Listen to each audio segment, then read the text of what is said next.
சபை உரையாளர் அதிகாரம் 8. ஞானமுள்ளவருக்கு யார் நிகர்? உலகில் காண்பவற்றின் உட்பொருளை வேறு யாரால் அறிய இயலும்?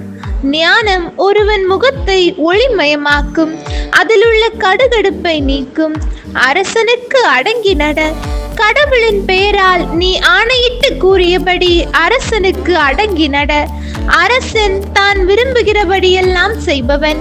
எனவே அவன் முன்னிலையில் இருந்து பதற்றப்பட்டு போய்விடாதே. அவனை எதிர்த்து கிளர்ச்சி செய்யாதே. மன்னன் சொல்லுக்கு மறு சொல்லில்லை. எனவே ஏன் இப்படி செய்கிறீர் என்று அவனை யார் கேட்க முடியும்? அவனது கட்டளைக்கு கீழ்ப்படியும் வரை உனக்கு தீங்கு வராது. அவன் சொல்வதை செய்வதற்குரிய காலத்தையும் வழியையும் ஞானம் உள்ளவன் அறிவான். ஒவ்வொரு செயலுக்கும் ஒரு காலம் உண்டு, செய்ய வேண்டிய முறையும் உண்டு. ஆனால் அவல நிலையில் உள்ள மனிதனால் என்ன செய்ய முடியும்? ஏனெனில் வாழ்க்கையில் என்ன நடக்கும் என்று அவனுக்கு தெரியாது. அது எப்படி நடக்கும் என்று அவனுக்கு சொல்வாரும் இல்லை.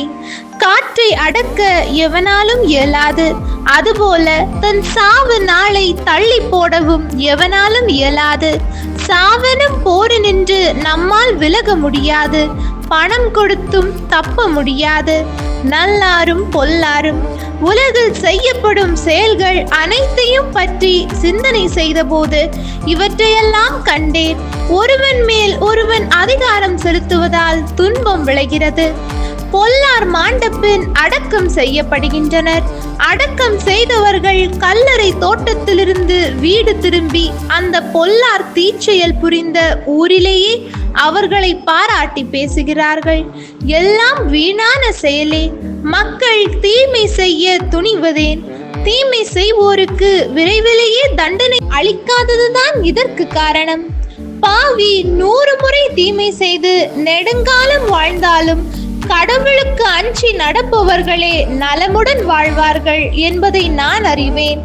ஏனெனில் அவர்கள் அவருக்கு அஞ்சி நடக்கிறார்கள். ஆனால் தீயவர்கள் நலமுடன் வாழ மாட்டார்கள். நிழல் நீள்வது போல அவர்களது வாழ்நாள் நீளாது. ஏனெனில் அவர்கள் கடவுளுக்கு அஞ்சி நடப்பதில்லை. வேறொரு பொருத்தமற்ற காரியமும் உலகில் காணப்படுகிறது. சில வேளைகளில் பொல்லாருக்குரிய தண்டனை நல்லாருக்கு கிடைக்கிறது. நல்லாருக்குரிய பயன் பொல்லாருக்கு கிடைக்கிறது. இது பொருத்தமற்றது என்கிறேன். எனவே மனிதர் களிப்புடன் இருக்க வேண்டும் என்ற முடிவுக்கு வந்தேன். உண்பதும் குடிப்பதும் களிப்பதுமே இன்றி மனிதருக்கு உலகில் நலமானது வேறு எதுவும் இல்லை. உலகில் கடவுள் அவருக்கு அருளும் வாழ்நாளில் அவரது உழைப்புக்கு கிடைக்கும் நிலையான பயன் இதுவே. நான் ஞானத்தை அடையவும் உலகில் நடப்பதை அறியவும் முயன்றபோது இதை கண்டதில்லை. ஒருவர் அல்லும் பகலும் கண் விழித்திருந்து பார்த்தாலும் கடவுளின் செயலை அவரால் புரிந்து கொள்ள இயலாது. மனிதர் எத்துணை முயன்றாலும் அவரால் அதை கண்டு கொள்ள இயலாது. ஞானமுள்ளவர்கள் அது தங்களுக்கு தெரியும் என்று சொல்லிக் கொள்ளலாம். ஆனால் அவர்களுக்கும் அது தெரியாது. ஆண்டவரின் அருள்வாக்கு. இறைவா உமக்கு நன்றி. ஹோலி பைபிள் தமிழ் சேனலுக்கு நீங்க கொடுத்த சப்போர்ட்டுக்கு ரொம்ப தேங்க்ஸ். இப்போ நாங்க ஒரு புதிய சேனலை லான்ச் பண்ணியிருக்கோம்.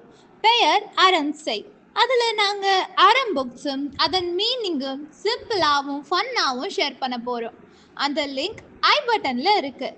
பார்த்துட்டு பிடிச்சிருந்தா சப்ஸ்கிரைப் பண்ணுங்கள். பெல் ஐக்கானும் ப்ரெஸ் பண்ணிவிடுங்க. Thank you all.